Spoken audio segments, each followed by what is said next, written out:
Welcome to today's edition of Tuesday Night Talkin' Trash. Have you ever noticed that the more advanced our world becomes, the weaker and more disconnected our men seem to feel? Strong men are dangerous to corrupt systems. So what happens when a culture no longer produces them? For most of human history, masculinity was shaped by necessity.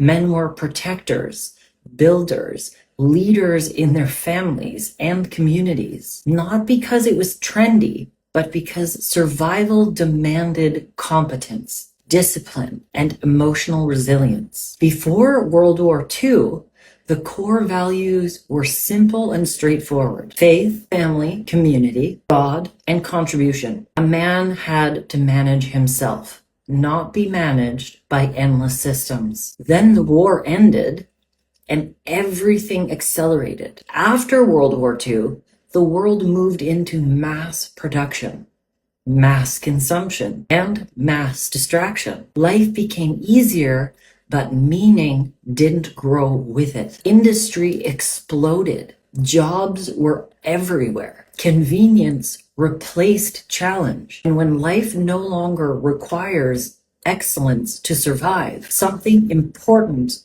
begins to atrophy. At the same time, women proved themselves in wartime industries, which was powerful and necessary, but it also quietly shifted social roles faster than our psychology could adapt. Then came the cultural revolution around sexuality.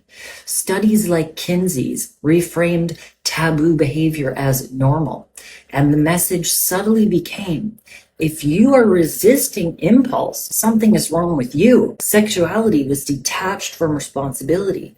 Desire became something to indulge, not integrate. Entertainment trained the nervous system for novelty, for shock and dopamine, instead of mastery and depth. Films became more provocative. Then magazines didn't just sell images, they sold identity, a lifestyle of pleasure without responsibility.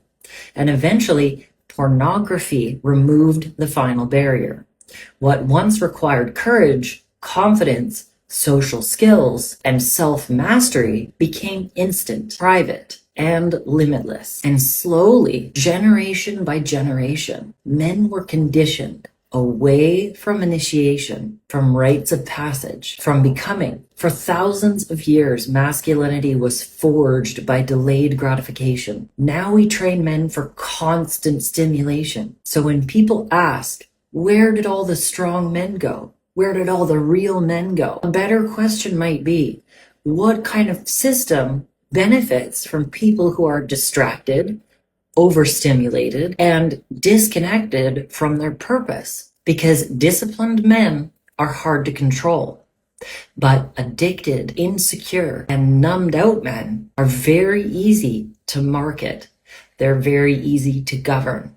They're very easy to replace. And this isn't about blaming men. This is about understanding what they've been swimming in since birth. Masculinity didn't disappear. It was redirected, it was sedated and commodified. But here's the part that no one tells you. What was conditioned can be reclaimed. And this is the part most people won't say out loud. A population of men who are anxious, overstimulated, isolated, and addicted creates the perfect consumer and the perfect subject. They buy more, they question less, and they fight each other instead of the systems that hollowed them out. The good news is that awakening always starts in the nervous system first, and the soul follows. And I believe that's exactly what we're beginning to witness now. There will be a longer, in-depth look into this topic available on my blog this evening. So if this speaks to you, head on over to www.connectingincoherence.ca to read the full story.